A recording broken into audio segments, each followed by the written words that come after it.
Welcome to the GOAT Quest. We're back at it. We're talking about the great debates. And the great debates right now are all about football. It's football season. It's in the air.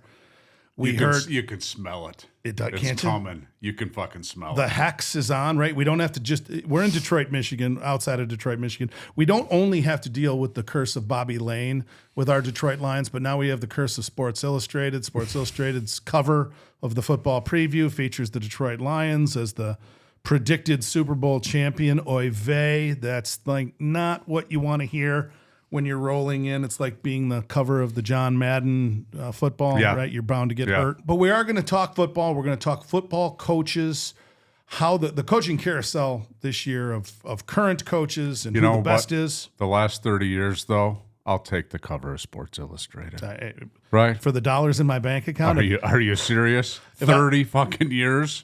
If you're figuring out right now that you make good money if you're on the cover of Sports Illustrated, yeah, we'll take it. We'll take that. We'll take it. I'm actually I'm going to recant and rewind the whole testimony there, because given what we've had to suffer through since 1957.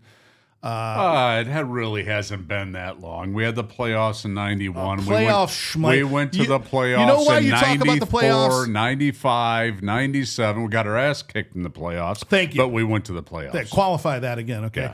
Yeah. Being okay in the playoffs. Well, yeah. Right? Yeah. Just because you were on this 95 team, I'm pointing at the 1995 Detroit I can see Lions you pointing. yearbook. I don't have to watch where you're pointing. In 95, were you blocking for Barry Sanders? No. You were playing linebacker then. I think I made the team in 94. And you still a fullback in 95, though? Well, hold on. So I made the team in 94, and about 6 games in, a couple guys went down. I think Ty Halleck might have been playing fullback, and a couple other guys got hurt. So it was a Monday.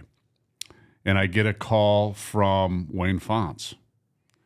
Fontes? Yeah, Fontes. And he says, will you come in the office? I said, well, I'll do whatever you want me to do. You're thinking, oh, shit, I'm cut. No, but I knew he didn't cut people. So I knew I wasn't cut. Yeah. You had dirt on him. You had photos. So literally, it's Monday. I have no dirt on him. You went to the bar with him, didn't you? I have nothing to say about that. You saw something. No, I didn't see anything. It was in the bathroom, wasn't it? See no evil.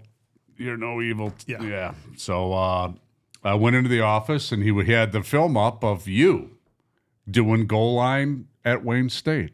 Us doing goal line. I love it when I get a little wrong. I know. I love it when the 5 NFL coaches that watched my film are featured on our show. You mean 2?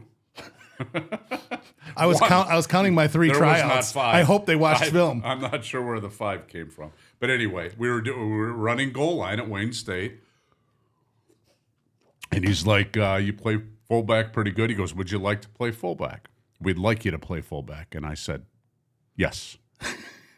So Is literally, that the right answer, sir? I went downstairs, and they changed my number from 98 to 48. This is the 6th week. You're 6 games into the season? Hold on. And I didn't play yet. It was like the 4th or 5th game. And so there's 53 guys in the roster, only 45 dress. So there's like 8 or 9 guys every game that don't dress. I didn't dress the first couple games. So is this before or after you ended Bill Bates' career, Dallas Cowboys Hall of Famer? So the 3rd game in, I think I got in. I played on special teams as a linebacker. I was number 98. Monday Night Football. And we won. You broke Bill in Bates' arm on a rocket shot. Well, the first kickoff of the game, I ran down, and somebody hit me and completely depleted me. I had snot up in my helmet. I didn't know where I was at, and it was Bill Bates. So later in the game was 3rd or 4th quarter. Oh, it was a revenge. And it was dirty. My hit was dirty. It was 10 feet, 10 yards behind Mel Gray. So Mel Gray's running up the sidelines. And I could see Bill Bates running. I just cleaned him. The whistle had not blown, and he was in the field to play. He was in the field to play. That's a clean shot, No. Today, I'm kicked out of the game. Oh, come on. Yeah, the way I only used if you went helmet to helmet. Dude, the way that I was helmet to helmet. The way you did go I always helmet. You cut that. You left that part out. Back in the 90s, helmet You're to helmet was how you. Son of a bitch, Tom Beer. I was a head hunting son of a bitch. That's all I did is head hunt. So I couldn't play today. That's how we were taught. I couldn't play today. That's how we were taught. I was taught your helmet on their helmet makes it harder for them to reach your legs. Therefore, that's what a running back should do. Put his helmet on the opponent's helmet. Correct. And if you still watch linebackers and offensive linemen, it's helmet to helmet. Yeah. But you just can't hit a receiver that. But anyway, so this is probably the 5th week of the season, and called me in, and I went downstairs to the equipment room. They already had my number switched in my locker from 98 to 48. So before I said yes, they wizard. had that shit switched. I was going to be number 48, and it was in my locker. I was oh, okay. The great Fontes had a premonition that was so solid. Nostradamus that I was predicted you were going to say yes. Be a Pro Bowl fullback or some shit. 100%. So anyway, I get. It's Tuesday. I get to practice Wednesday. I'm in different rooms. What offense and defense are in different rooms. But now you're sitting down in a meeting room with I'm sitting down. The great one. I'm sitting down, and the tables are about, I don't know, a foot or two. And I sit down, and I look, and Barry's right there. And he said, "What's up, TB?" I said, "No, nothing." He's talking about Barry Sanders, for those of you who live on a different planet. Yeah, he goes, "What's up, TB?" I said, "Nothing."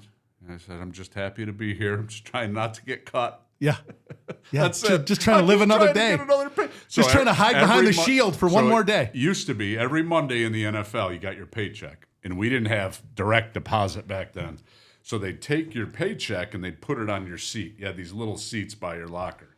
And we'd always go over to Barry's, right? Yeah. And we'd hold up his paycheck. I can't tell you. I don't want to tell you what the number is. The zeros? But the after-tax number was like, oh, my God. But anyway, so that week, I came into practice. I practiced okay. They had a few plays for me. They actually had a passing play in for me. I about shit my pants. I can't believe you didn't tell them you couldn't catch.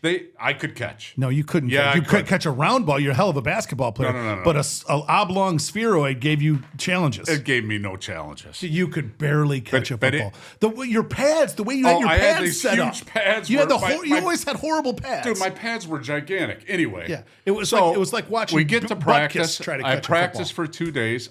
So it's I think it was one of the last games at Milwaukee Stadium. They used to play half the games in Green Bay, half the games in Milwaukee at County Stadium. Right. So I started. First play of the game, I'm out there starting a fullback, and I go into the pile and hit a linebacker and fall to the ground, and I look, and I got Reggie White right here and Barry Sanders right here, and I say, what the fuck is going on?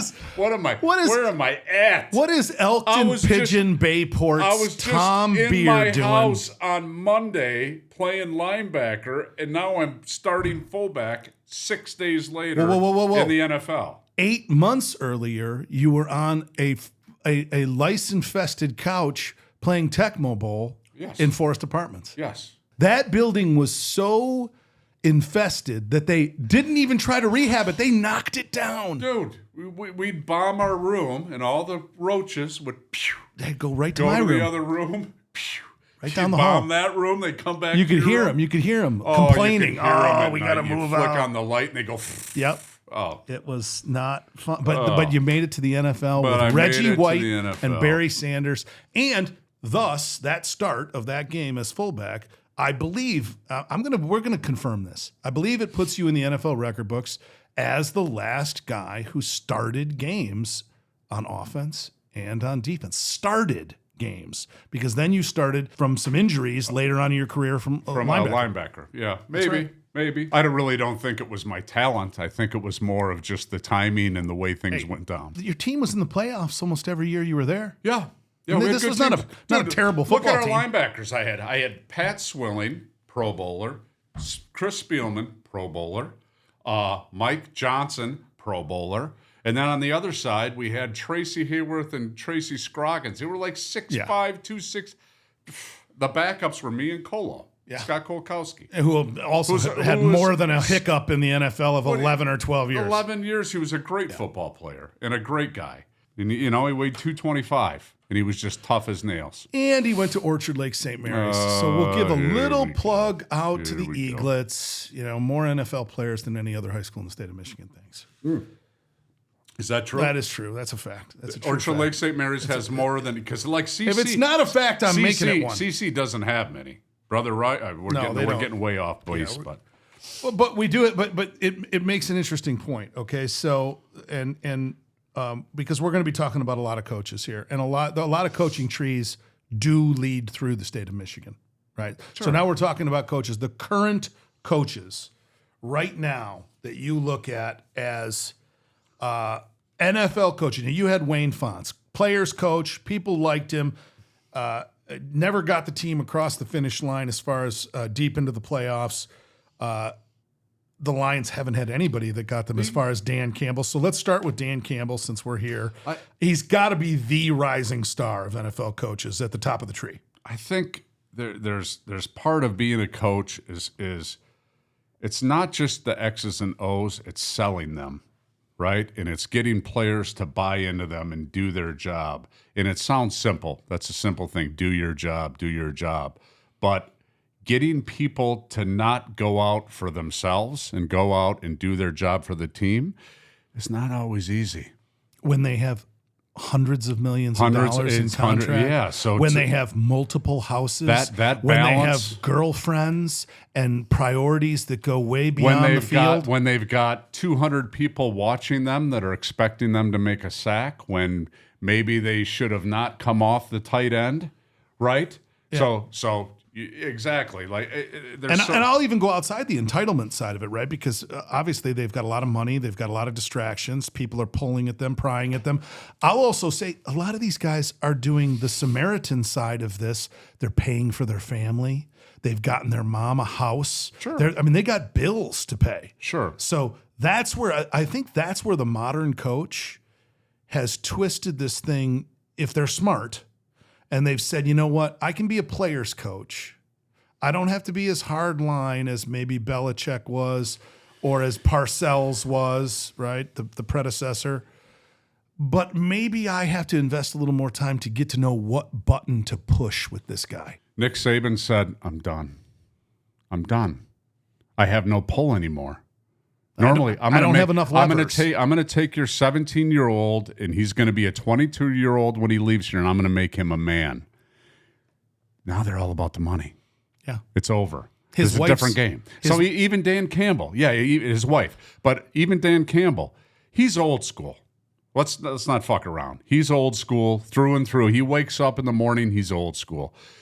You got to be a little new school. Unless you can sell it. Belichick could sell it because he was winning. Believe me, when I played, Belichick was pus. And I like Bill Belichick as a coach. I flew out to Cleveland, and I met with Bill Belichick and Art Modell in a room. Me, Bill Belichick, and Art Modell, right? They were horrible back then. They weren't good. But I loved what he had to say. He's just got an old school way about him. But if you've been winning for the last 10 years, you can pull it off. But to be a new coach, to come in and be old school, it ain't going to happen anymore in the NFL. I know. And it showed. Belichick was a dumpster fire at the end of his career. And I'm not talking about the personal life. He shows up on a ring cam walking out of some strange woman's house. With an 18-year-old girl. And now he's got an 18-year-old, he's got a 23-year-old girlfriend. I mean, it's ridiculous. Hey, you know what? She's of age. It's legal. That's not what we're here to debate, no. Right?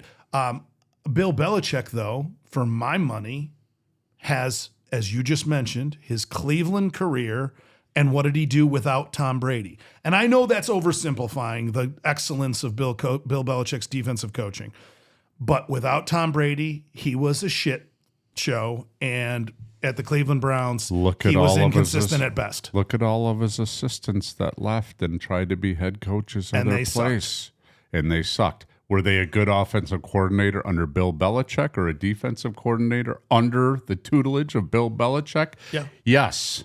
And the team did win with backup quarterbacks when Brady was hurt. They didn't win as much. They didn't win as much, yeah. They didn't win as much, but...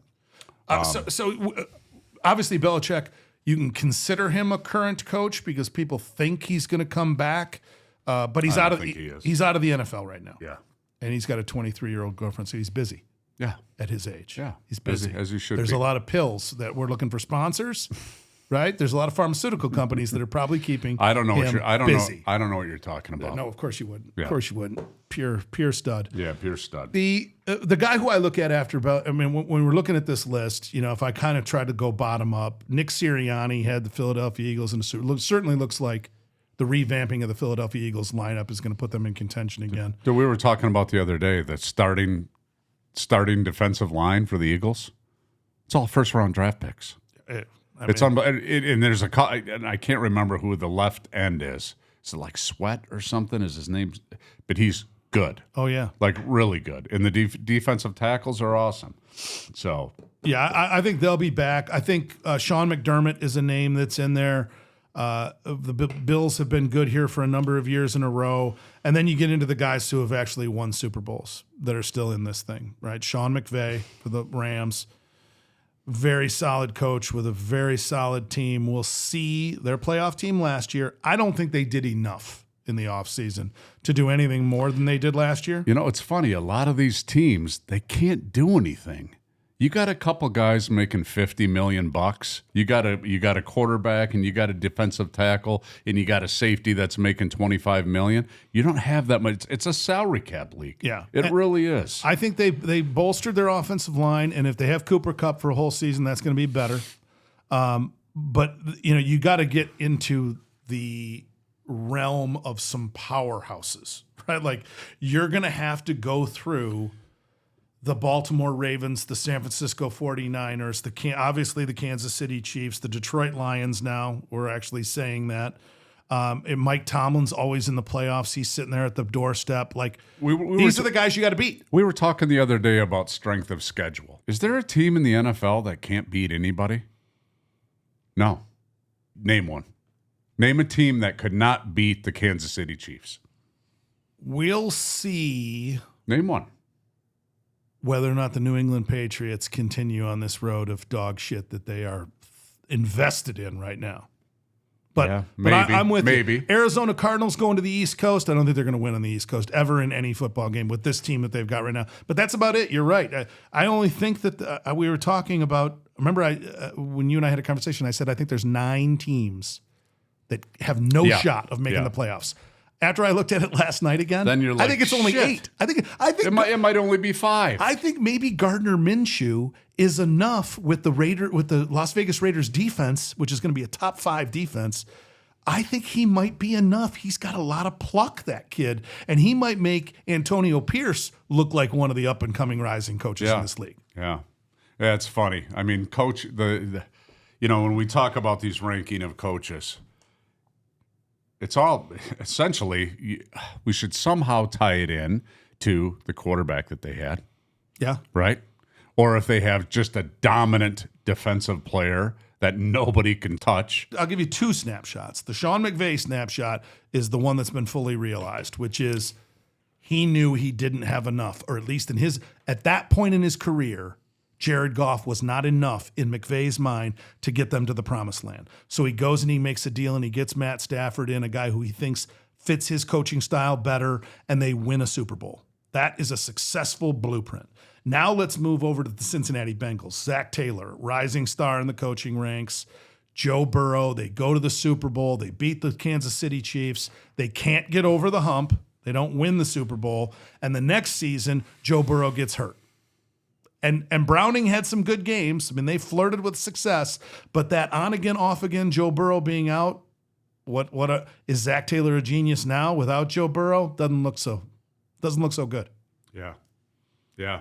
Well, it's like when I played with Barry, and I say this to you all the time. Does it matter who his coach was? No, but it mattered who his quarterback was. Hold on.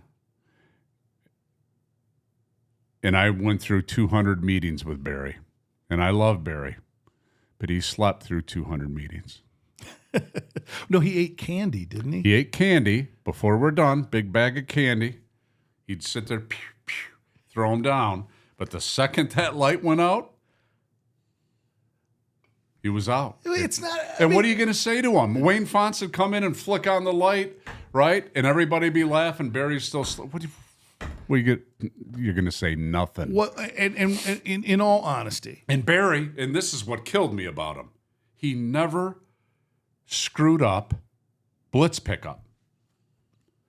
Well, you got to know the calls. So he paid attention enough. No. He could just ball. Yeah. He could just ball. You could have thrown him in the middle of a shitstorm. If it was football, he could just ball. Yeah, it's that Mozart quality, right? Yeah. Where they say he could just play. He could just play, man. Yeah. So, and that's where I was going. And I'm not saying that he wasn't a hard worker. He was. And I'm not saying he wasn't a good leader. He was.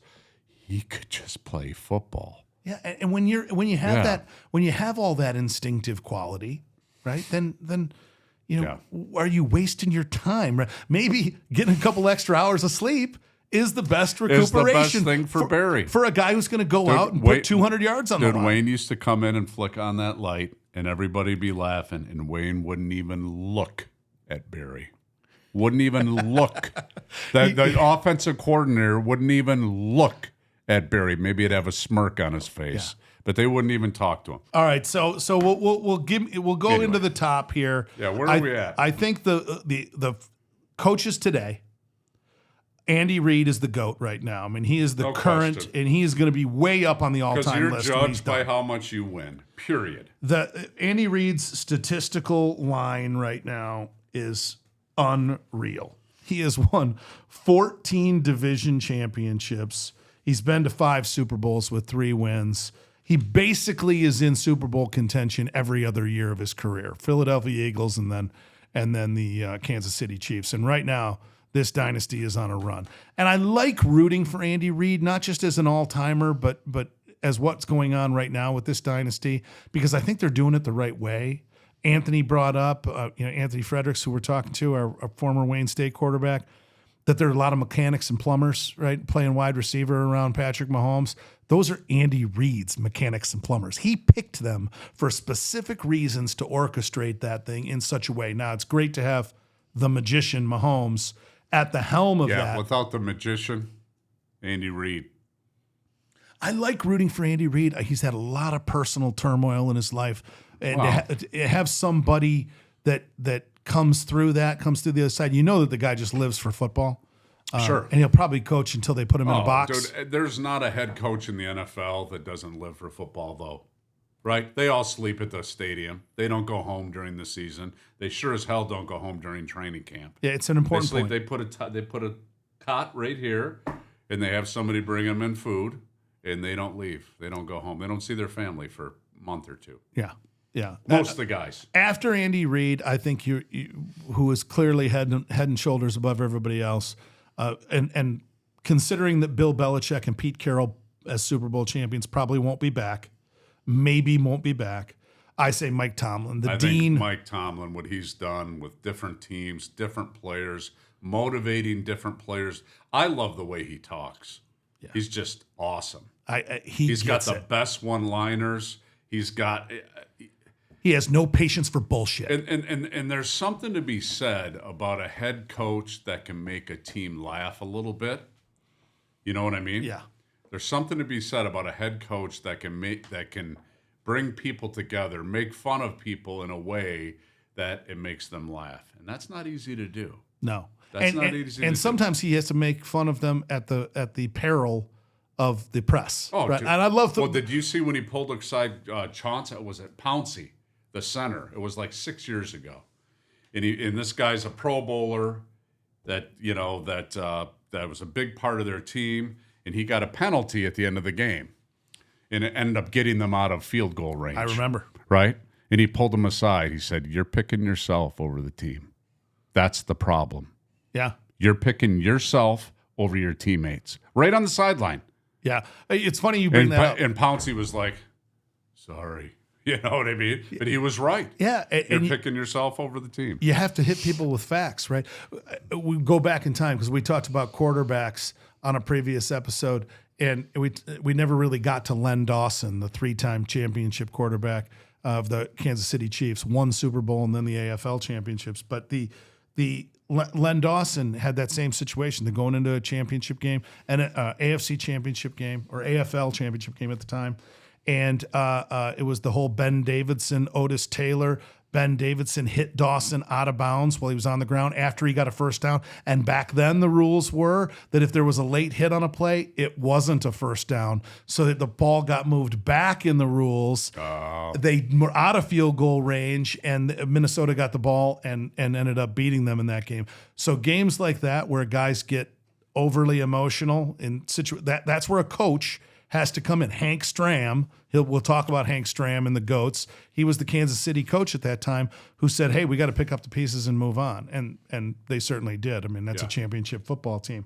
The other one is Norm Van Brocklin, who we're talking about guys who grill sports writers. Norm Van Brocklin, one of the greatest quarterbacks of all time, then became a coach. He's famous for having a brain tumor removed. You talk about guys living at the stadium, had a brain tumor removed and came back. And afterwards, a writer asked him about how fast he thought the recovery was. And he said to the sports writer, you don't have to worry about it. It was actually a brain transplant. And they gave me a sports writer's brain, so I know it has never been used.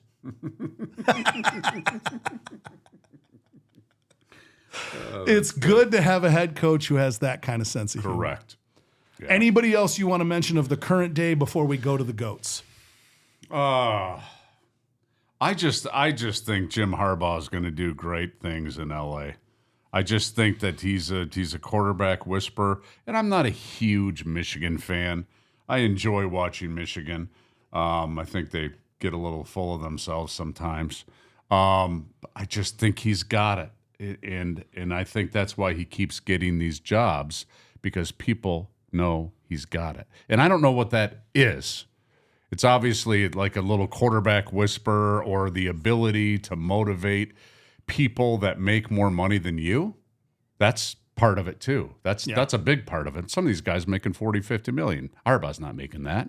I don't know what he's making, but he's not making $40 million. No, he needed a nice golden parachute out of the Big Ten NCAA controversy. Well, yeah, exactly. Yeah. So he might have got booted for that. But for me, I like Jim Harbaugh a lot. I like Kyle Shanahan. We talked about Mike Tomlin, Sean McVay. I really like Sean Payton, because I think he can still bring some old school grit to new school football. He's been there and he's done it too. He's been there and he's done it, and he doesn't get. Did you see him yell at Russell Wilson on the sideline? Yeah. I don't know what he did, but he came to the sideline. He had his finger in Russell Williams' face for probably 30 seconds. I don't know what he was saying, but it couldn't have been good. No. Because it was him, It was the end of that relationship. Yeah, and the offensive coordinator. He was just saying, Russell, my mind, when I saw that, was that he missed an easy call that if he would have studied, he should have known, right? That's what that finger looked like. But I really like Sean Payton and Dan Campbell. I mean, he's obviously. I think Dan Campbell's the rising star. I think D'Amico Ryans at Houston is a guy who you got to have on the radar. Yeah. But I agree with you. You can't replace the experience of having been there and done that. So I do think the way Bo Nix looks coming out of camp, hopefully that propels the Broncos into something better. Yeah. Sean Payton can get the job done. Yeah. A little scary depending on a rookie quarterback. Because you really don't know. In the COVID era, a rookie quarterback who's like 27 years old. Yeah. I was 25 as a rookie. I know. I was a 25-year-old rookie. I wasn't going to say anything. Roger Staubach. Okay, I don't care. Roger Staubach. We talked about Roger Staubach and the quarterbacks. Dennis Rodman was 26-year-old rookie. These guys, in basketball, so it happens. Mid-20s. Guys get on a bad run, end up places they shouldn't be. That's my. We'll dive into your history and the deep dives. Oh, forget it. Right? Yeah, because you were doing stripograms in Tampa Bay, right? Stripograms. What? No, that was not in my. That wasn't the middle line. No stripograms. These coaches are generals, right? And they consider themselves the battlefield guys. So just a quick list on this. What's your favorite war movie? Because I've got them. Hold on. Every weekend we go to battle. All right, and every weekend, all these coaches think it's the bridge over River Kwai. Okay. Right, so give me your 5 favorite war movies. My number 5 movie is Glory. I loved Glory. Going back all the way to the Civil War. Yep, I really loved Glory. An underrated war for movies. I loved it. I loved the movie. I loved Matthew Broderick. Denzel Washington was a great movie. My number 4 movie is Apocalypse Now. Oh, I love it. best. Smell that napalm. Like napalm in the morning. That's Kilgore's cavalry. Smells like victory. That's right. That's what he said. Smells like victory. Sitting there on the beach, surfing. That was just a great movie. The horror. Yeah. Saving Private Ryan, obviously. That's a great movie. Platoon was in the 80s. Oliver Stone. He had been Oliver there. Stone, He had been in Vietnam. Charlie Sheen. I mean, just the William is Dafoe. that a word? Is that a word? Realness? No, just the intensity. The intensity of it. Yeah, it was Awesome. visceral. It was awesome. And my favorite movie is Full Metal Jacket. Oh, I love that one. Love Full Metal Jacket. Stanley all the Kubrick. scenes. Yeah. Also, the best horror movie of all time, The Shining, Stanley Kubrick. He may have the best movie in both of those genres. The Shining with Jack Nicholson and Full Metal Jacket. I mean, the Arlie Ermy stuff, the drill sergeant stuff in Full Metal Jacket. Oh. Probably the best sequence. Oh. I take that one and the True Romance sequence with with Dennis Hopper and Christopher Walken. Those two sequence between that you could make my day. That's about okay. Yeah. So that's our abbreviation for the movies. But greatest war movies of all time. You heard it here. Getting back on track. The greatest coach of all time. We move into a lot of gray area here on the context of the eras for the teams, how they finished. You know, we constantly use this, once somebody's career is done, we're trying to evaluate them.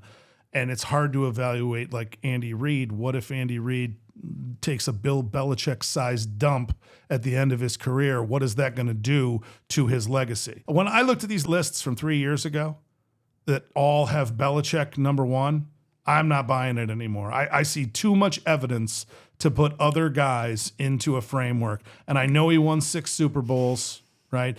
But Vince Lombardi won 5 Super Bowls in 7 years. So let's just start there. Yeah. I'm not Super Bowls, right? Lombardi was half of those were before the Super Bowl era. They were still NFL championships. Yeah. I got Vince Lombardi as my number one. I don't know why. I mean, like you said, a few of the Super Bowls were before. I really like Bill Parcells. Three Old Super school. Bowls. Just old. I mean, you can never coach like him again. Never. No, he takes that. He'd tell their starting quarterback, you're fucking horrible. And then tell them, I might cut you after this game. Yeah. Like, I mean, the threats that Parcells actually made good on have been documented. He had guys create selfish penalties, and if they didn't make a course correction immediately, they were traded or cut in weeks. In the 90s, I used to hear all the time of people threatening to cut people. Okay? When's the last time you've heard that? You ever heard a head coach say that? Head coaches used to say that all the time. I'll cut your ass. You don't do this, I'll cut you. Remember, Jerry Glanville was the NFL. Yeah. Not for long if you keep playing like that. Correct. They don't say that, and it's new school. It's not old school. That's old school stuff, telling a player you're going to cut him. I don't think they do it anymore. I haven't seen it anyway in the last 10 years. You have to cherish their feelings, Tom. I don't know if you've been into this positive behavioral therapy. Yeah. Right? I bet you can tell me all about it. We have to have a lot of respect for the. We do? Yeah, there has to be a lot of cultural respect. There's got to be a lot. We got to go into a lot of different nuanced So no areas. more bootstrapping, nothing. No more picking yourself up. No more sleepless nights. No more getting cut. No more people not liking you. It's a sad statement, but I'm going to make it anyway, and that is that with the new breed of athlete, there are different buttons that you have to push. I don't believe that you go fully new school into this world where everybody wins an award and Pete Carroll did it. That's what they're looking for. I know they're looking for cheerleaders. That's what they're looking for. Cheerleaders that know the X's and O's. If I was a college football player and I was able to get that NIL money, that's what I'd be looking for. I'm looking for the hardest coach that's going to give me the hardest time, that's going to ride me like Tonto and, you know what I mean, and be all over my ass. No. I'm looking for the place where I can make the most money. Yeah, and when you were saying this earlier, we kind of jumped over it about Nick Saban leaving the college football ranks. Knew. His wife says to him, these conversations, your priority is to make these prepare these guys for manhood. Make him a man. And, Correct. and their priority is when's the next dollar coming in the mail. And even the parents. That's what flipped her. And is I parents. think what Nick Saban and what these pro coaches are realizing is that they don't have the levers that they used to be able to press on to drive performance. Right. And if I don't have that lever that I'm used to drive the performance, I'm in a vehicle that I don't understand, and it's time to get out. And I'm 70 years old, and I ain't changing. No. That's what he did. And he said, I'm too fucking old to change, and I gotta wipe their ass after the bathroom. And you know what I mean? And that cushion of that broadcast seat at ESPN starts to look and feel really good. Especially, it's probably not a whole lot less than he's getting paid for being the head coach. He's going to do a couple more Aflac commercials with Deion and the boys. He doesn't need the money anyway. He's probably got hundreds of millions in the bank, and who knows? No, it was never about the money. At some point, we'll get to college football coaches, but right now we're still on the pros. And if you get into that old school group, if you go all the way back to the 1920s, there was a guy named Guy Chamberlain who won 4 championships with 3 different teams. In the 20s? Player coach, right? Canton Bulldogs, the Frankfurt Yellow Jackets, teams we haven't even heard of. And those are considered Super Bowl wins? Those were NFL at the time, or whatever the precursor to the NFL was, championships. AFL or whatever it was. Just championships. So that's Guy Chamberlain. From there, it goes to Curly Lambeau, the founder of the Green Bay Packers. The field's named after Curly Lambeau. He won 6 titles and was 9-1 in the playoffs. He only lost 1 playoff game. Okay. Now, they only played one how many playoff teams game they have? 3? in a number of those years. And then you go up that list, and it gets a little bit more relevant. And the relevance starts with George Halas, Papa Bear. The Chicago Bears, he won 6 championships with the Chicago Bears. He also, by the way, as a side note, played for the New York Yankees as a baseball player before he played in the NFL in Chicago. Okay.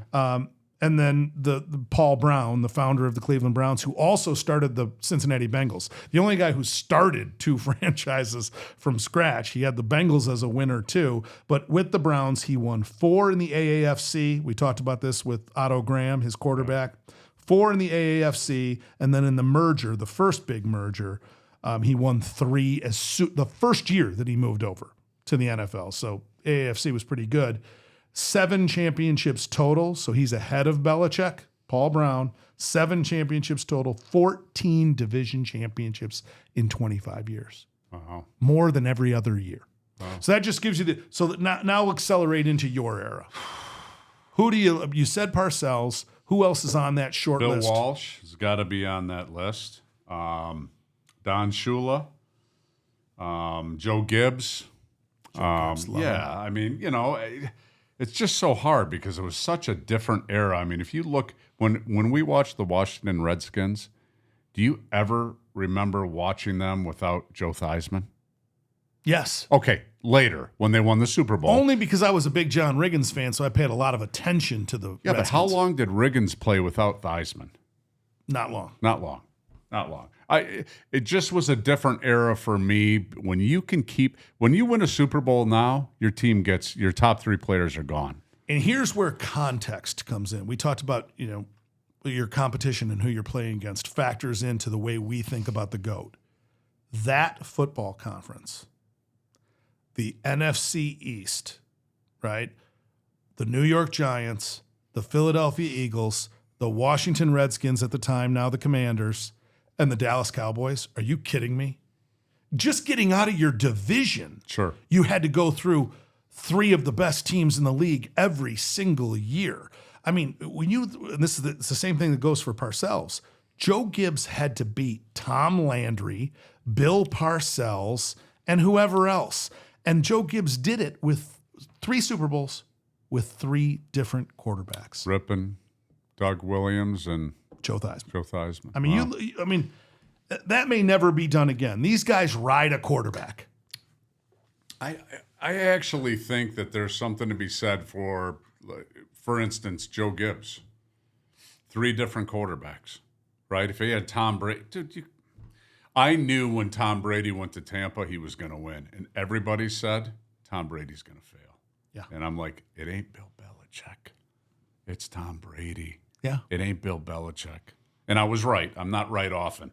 But in that instance, I was right. In that division that I just talked about, with those coaches, in his first, now he came back. Remember, Joe Gibbs came back for that little 3-4 season stint at the end that he never should have come back for. He should have stayed in racing, which he's got a great racing team now. He's had a whole nother career in NASCAR that's been off the charts amazing. But Joe Gibbs doesn't just have the 3 Super Bowls with the 3 quarterbacks. He won 5 championships. Half the time in that with Bill Parcells, who's winning 3 Super Bowls. Yeah. Yeah, just out of that division. Out of that division with the Cowboys, who won a Super Bowl. Right? Like out of that division, he still wins that division 5 times in 11 years. Unbelievable. I'm going to bring up another name that I don't think gets enough run because he gets obscured by the video game and by the broadcasting excellence that he had, and that is John Madden.